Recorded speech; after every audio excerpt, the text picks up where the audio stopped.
I'm doing season previews for every NBA team. And today, it's time to talk about the Utah Jazz. The Utah Jazz, man. This is an interesting team. They were 12th in the West last year, 31 wins. They just re-signed the all-star Lauri Markkanen, and he's the one player who's really good, really hopeful on his team. And then the rest is kind of iffy. Interesting thing about this team, they had like a top 5 offense last year. Just their defense was really, really bad, and that's why they lost so many games. But their offense was really, really good. And that comes to the coaching of, I forget who the coach is over there, Tom Hardy, I forgot. But Will Hardy is Will Hardy, right? Hopefully.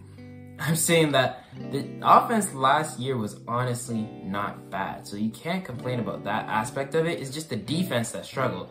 And it's interesting to me that they had Walker Kessler there. And see, I should have researched this, but I didn't really look into what Walker Kessler was doing last year on the defensive end.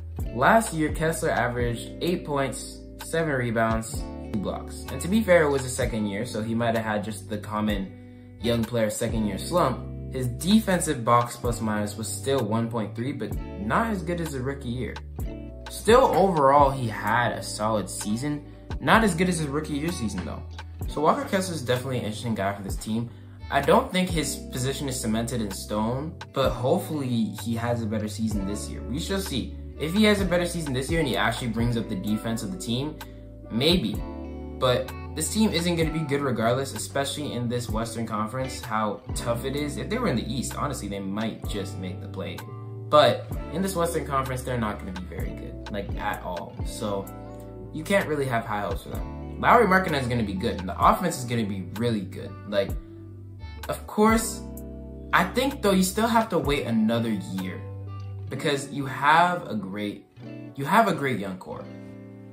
Keyonte George was my favorite rookie coming out of last year's draft class. Taylor Hendricks was another one of my favorites coming out of the last year's draft class, and Bryce Sensabaugh, another one of my favorites coming out of the draft class. So those 3 guys that the Jazz got were 3 of my favorite guys in the draft class who I really like. I like their game. They had solid rookie years, Taylor Hendricks and Keyonte George especially, but now coming to the second year, they're gonna get more opportunity and they'll get chances to develop. And once they get this second year under their belt, I think when they come into the 3rd year, it's gonna be nice. It's gonna be nice. Taylor Hendricks is a really good 3-and-D forward. Bryce Sensabaugh is a nice scoring, just a bucket, honestly. And Keyonte George, same thing. All 3 of those guys are really good pieces for the future, and if the Jazz want to build up this young core, they already have the pieces. Like I said in another earlier video that I made, they did amazing in this past draft class. They got Isaiah Collier, Cody Williams, and Kyle Filipowski. And although a lot of people might be sleeping on those 3, you might be thinking, oh, whatever. Isaiah Collier was one of my favorites in the draft because of his scoring ability. Cody Williams is one of the best all-around players in the draft. And Kyle Filipowski was a guy who I had going I had him going top 10 or in the lottery at least. I might have had him a little high, but still, regardless, he's a really good center to have. Especially for this Jazz team, he brings a lot of offense, which is worrying because they would want more on the defensive end, but you get that defensive end from Walker Kessler. So in that way, he works perfectly with Walker Kessler, where Walker brings the defense, Kyle brings the offense. And he's white. It's Utah.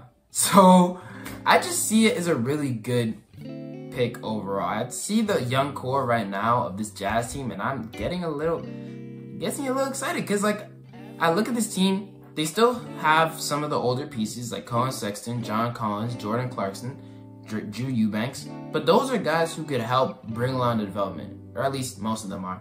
They can help somewhat bring along the development of this team so that they can slowly get better. The younger players can get better under the guidance of the older guys, and you know how it goes. These younger guys are going to take over the mantle and take control, and just, you know, Keyonte George is going to be starting at the 1 as far as depth charts go, as far as I know, because that's what I saw from the internet.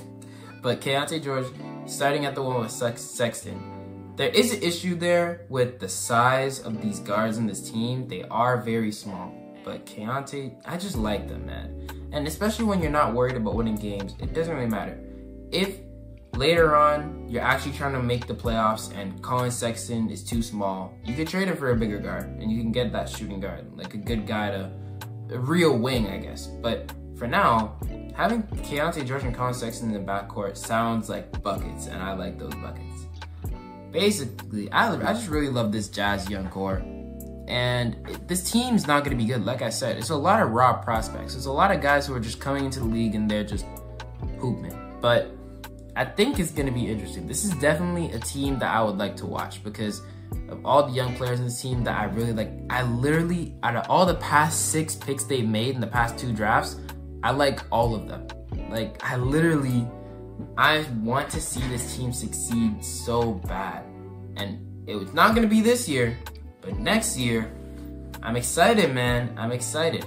And of course, the Jazz have had some scares where last year, they were 31-51. They were 12th. They weren't horrible. They were better than the Grizzlies without Ja Morant. And that's a team still with Jaren Jackson Jr. and Desmond Bane. I mean, of course, they got an injury bug, so of course they were dealing with that a lot of the season. But still, that team is really good. Not really good, I guess. They weren't really good. They were bad, but you get the point. They weren't a bum team. They weren't the Wizards, the Pistons. They were still a solidly built team that was supposed to win games, but the Jazz were better than them. And so this team isn't going to be horrible, I guess, but they're not going to be good purely because of how competitive this Western Conference is. If you see my predictions later on, there's some teams that have All-NBA players that are missing the play-in. That's how competitive this Western Conference is. And in this Western Conference, I don't think the Jazz have what it takes to compete, and I don't think they really want to compete either. If they can tank and get Cooper Flagg, because that seems to be the plan, all W for them, because that's the only real hole they have right now. And it's less of a hole, it's more of just like because their guard positions are filled in with Keyonte, Bryce, Colin, Jordan, as they call it. Like, and the center position is Walker Kessler and Kyle. And then the small forward is Lowry and Cody. Then you got John Collins and Taylor Hendricks. And John Collins, a lot of people don't like John Collins. I don't really get why, but a lot of people are like, John Collins, no, like, that's not good. And I mean, sure, but at the same time, John Collins, as far as I know, he wasn't a bad player. Maybe I'm tweaking, maybe I just don't know ball. But 15 points a game, 8 rebounds, 1 assist, 53, 37, 79 splits. Those don't look bad. If you look at the advanced stats of it, he did have a negative box plus minus. He had that in his last year in Atlanta as well. And he used to have positive ones when the Hawks were good. But it hasn't been very, very good recently. So I guess I could see from that standpoint why the Jazz fans don't really want him there anymore. And if they were able to trade him, like, this is another team where they have a bunch of young core, or they have a young core with a bunch of young players, but they also have a bunch of role players who could be good on championship teams. And I guess less with Colin Sexton and Jordan Clarkson, because we haven't seen as much of that from them, but more from John Collins and not really Patty Mills because he's getting old, but I guess it's mainly just John Collins, because we saw John Collins on that 2021 Hawks team that made the conference finals, and they were really good. John Collins was really good.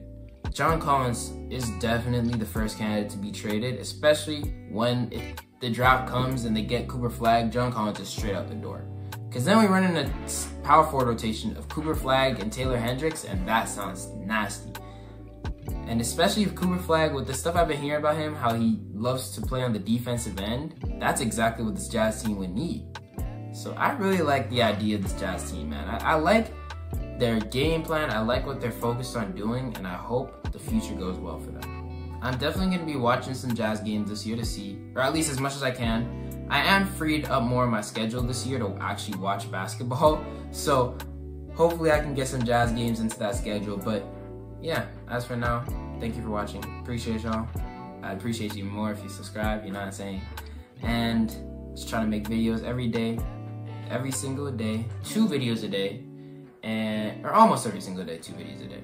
And we're gonna be uploading preview of every team. We just started. We got the Nets down. We got the Blazers down. We got, my brain is foggy, the Wizards down. Now we got the Jazz down. And next up, I'm not gonna tell you. You know how you're gonna find out? Turn on notifications and you get notified about the new video you see. So, appreciate y'all. Have a wonderful day. And I'll see y'all next time.